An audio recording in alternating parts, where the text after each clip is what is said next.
Hello दोस्तों, मैं राज एक बार फिर से आप लोगों के बीच। तो आज हम लोग फर्स्ट डे से स्टार्ट करते हैं हम लोग अपनी स्पोकन क्लासेस। तो आज डे फर्स्ट है, तो देखते हैं हमें कहाँ से स्टार्ट करना और किन किन बातों का ध्यान रखना है। तो चलिए स्टार्ट करते हैं। तो सबसे पहले हम बात करते हैं इंग्लिश में हम लोग सीखते क्या है। हम लोग इंग्लिश में सबसे पहले हम लोग अल्फाबेट सीखते हैं, ABCD से स्टार्ट करते हैं। तो ABCD Z तक हम लोग सीखते हैं। तो इसे कहते क्या है? इसे कहते हैं अल्फाबेट्स। आई होप आप लोगों ने सीखे होंगे, मैंने भी सीखे थे।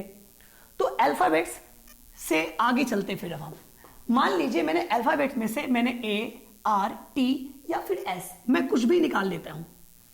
अब इसे क्या बोलते हैं? इंग्लिश में इसे लेटर्स कहते हैं। लेटर्स का मतलब होता है अक्षर। जैसे हिंदी में अक्षर होते हैं वैसे ही लेटर्स होते हैं इंग्लिश में। और ये लेटर्स दो प्रकार के होते हैं।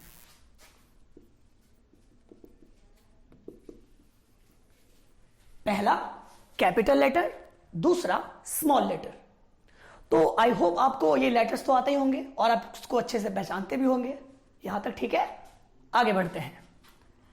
लेटर्स के आगे देखते हैं क्या होता है। GO, गो, इसमें कितने लेटर्स हैं? 2। EAT, इसमें कितने लेटर हैं? 3। इसमें 4, इसमें 6। ऐसे ही 2 या 2 से ज्यादा लेटर्स जब एक साथ मिलते हैं तो वो बनाते हैं वर्ड। क्या बनाते हैं? वर्ड। जब भी 2 या 2 से ज्यादा लेटर एक साथ मिलते हैं। हर एक वर्ड की अपनी एक मीनिंग होती है, इसीलिए कहते हैं वर्ड मीनिंग। याद कीजिए। So every word has its own meaning, that's why we call word meaning.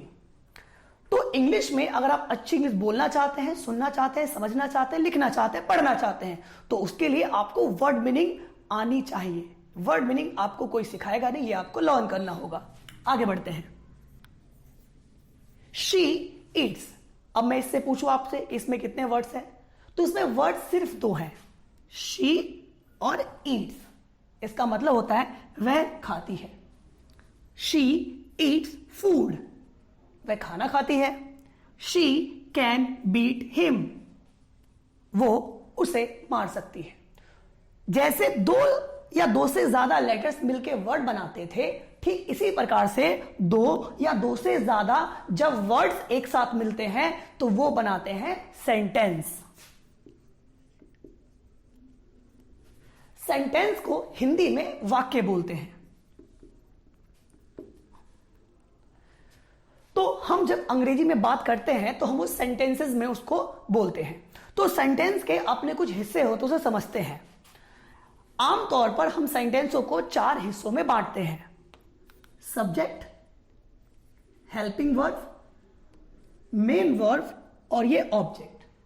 हमेशा लास्ट में ऑब्जेक्ट नहीं आता है, कई बार कॉम्प्लीमेंट भी आ सकते हैं। आप लोगों ने सीखा होगा कि सब्जेक्ट इसे कहते हैं, हेल्पिंग इसे कहते हैं। मैं आपको बता दूं थोड़ा पहचानने का तरीका। सब्जेक्ट को हिंदी में बोलते हैं कर्ता। कर्ता मतलब काम करने वाला। फॉर एग्जाम्पल, मैं पढ़ा रहा हूं। कौन पढ़ा रहा है? मैं। तो मैं हो गया सब्जेक्ट। वह पढ़ रही है, वह पढ़ रही है। वह कौन काम कर रही है? पढ़ रही है। कौन पढ़ रही है? वह। तो वह हो गई सब्जेक्ट। तो जो व्यक्ति काम को करता है उसे हम सब्जेक्ट कहते हैं। तो अब आम कैसे स्टार्ट कर सकते हैं, आप कैसे उसको याद रख सकते हैं? इस प्रकार से, जो है काम को करता वही है करता। ये बड़ा ही सिंपल है। आगे हेल्पिंग वर्ब, हिंदी में इसे कहते हैं सहायक क्रिया। तो हेल्पिंग वर्ब का काम होता है जो मेन वर्ब की हेल्प करना, जो यहां पे पुट किया जाता है। अब आपने ये सुना होगा कि ऑब्जेक्ट किसे कहते हैं, तो आपने ये सुना होगा कि जो भी चीज लास्ट में आ जाए वो ऑब्जेक्ट होती है। तो ऐसा नहीं है। ऑब्जेक्ट का मतलब अगर आप डिक्शनरी में टाइप करेंगे तो उसका मतलब होता है वस्तु। तो ऑब्जेक्ट का मतलब किसी भी निर्जीव यानी नॉन लिविंग थिंग से है, जिसका इस्तेमाल लास्ट में करते हैं। लेकिन यहां पे हमेशा नॉन लिविंग थिंग्स नहीं आता है। जैसे मैंने बोला शी ईट्स फूड, तो वह खाना खाती है। तो यहां पर जो फूड है वो ऑब्जेक्ट है। शी कैन बीट हिम, वो उसे मार सकती है। तो हिम ये कोई ऑब्जेक्ट तो है नहीं, ये कोई वस्तु तो है नहीं, नॉन लिविंग थिंग्स तो है नहीं, तो इसे हम कहते हैं कॉम्प्लीमेंट। तो ऑब्जेक्ट और कॉम्प्लीमेंट ये दोनों ही इस्तेमाल किए जा सकते हैं। अब हम थोड़ा आगे बढ़ते हैं कि हम सर अब आगे इसका क्या। अब चलो हमें समझ में आया कि अल्फाबेट्स से हमारे पास लेटर्स मिले, हमें लेटर से हमें मिले वर्ड्स, वर्ड से मिले हमें सेंटेंस। जब बहुत सारे सेंटेंस एक साथ लिख देते हैं तो वो कहलाता है पैराग्राफ। तो इंग्लिश सीखने के लिए आपको सबसे पहले बेसिक से स्टार्ट करना पड़ता है। आपको अल्फाबेट्स आते होंगे, आपने वर्ड मीनिंग्स भी याद किए होंगे, अब आपका मेन काम है सेंटेंस सीखना। तो मैं अपनी अगली वीडियोस में मैं आपको सेंटेंसेस के बारे में डिटेल में बताऊंगा कि हम किन रूल्स का जिनका हम इस्तेमाल करते हैं, जो ज्यादा इंग्लिश में बात की जाती है, जो आपके लिए ज्यादा जरूरी है। क्योंकि हमारा ज्यादा फोकस स्पोकन पे रहने वाला है, इसलिए मैं रिटन में उतना नहीं कराऊंगा, लेकिन हाँ वो सारी चीजें जिसके लिए आपको समझ में आए, आप बोलना स्टार्ट कर दें, ये ज्यादा जरूरी है कि आपको सेंटेंसेस के बारे में अच्छे से पता हो। अब हम आते हैं अगले हिस्से में। तो अगला हिस्सा क्या कहता है कि हम बोल क्यों नहीं पाते हैं। हम बोल क्यों नहीं पाते हैं? क्योंकि हम लोग सिर्फ लिखते हैं, हम लोग सिर्फ पढ़ते हैं। आप अंग्रेजी बोलना चाहते हैं तो बोलने का सबसे बड़ा जो संबंध होता है वो होता है सुनने से। तो बोलना, सुनना, लिखना, पढ़ना। तो अगर आप बोलना चाहते हैं, इंग्लिश में बोलना चाहते हैं, तो बोलने के लिए आपको सुनना पड़ेगा। तो आप सुन कैसे सकते हैं? आपके पास सुनने के लिए आप कोई न्यूज चैनल लगा सकते हैं, इंग्लिश की डिबेट देख सकते हैं। इसके अलावा रेडियो चैनल्स होते हैं कुछ इंग्लिश के, आप उसे देख सकते हैं। इसके अलावा आप कुछ गाने सुन सकते हैं। अब आप कहेंगे कि सर कि हमें तो इंग्लिश आती ही नहीं है, तो हम ये सुन के क्या करेंगे और हमें समझ तो कुछ आएगा नहीं है। बचपन में जब आप छोटे थे तो आपको चीज समझ में नहीं आती थी। क्या आप लोगों ने हिंदी बोलना तब स्टार्ट किया जब आपने ग्रामर सीखी, यानी व्याकरण सीखी? क्या आपको संज्ञा पता था? क्या आपको सर्वनाम पता था? क्या आपको सेंटेंसेस के बारे में पता था? लेकिन नहीं, जब आप 5 साल के थे, 3 साल के थे, तब से आप लोग हिंदी बोलते हैं। कैसे? सुन के। मम्मी ने कहा पानी, तो आपको समझ में आया कि पानी है। फिर मम्मी ने कहा बेटा पानी पी लो, तो आपको समझ में ऐसे आएंगे सुनने से।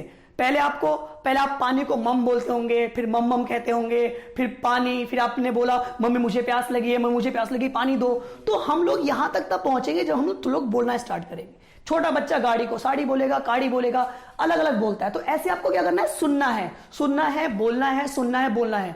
ग्रामर से आपको इंग्लिश नहीं आती है एकदम से बोलने, बोलना आपको सुन के आता है। आपने देखा होगा कुछ लोग बहुत अच्छी इंग्लिश लिख लेते हैं, पढ़ भी लेते हैं, लेकिन वो लोग बोल नहीं पाते हैं। Some people are very good at writing and reading also, but if we talk about their speaking, so they are not able to speak properly because they have not listened too much. तो मेरी advice है कि आप लोग सुने, जितना ज्यादा सुनेंगे उतनी ही ज्यादा आप अपने आप में इंप्रूवमेंट देखेंगे और वो शब्द धीरे धीरे बोलने लग जाएंगे। तो आज मैं ज्यादा नहीं बताते हुए मैं नेक्स्ट क्लास में अब आप लोगों के लिए रूल्स स्टार्ट करूंगा। वो रूल्स आपके लिए बहुत जरूरी होंगे और उससे आप इंग्लिश सीखेंगे। Thank you so much. नमस्कार।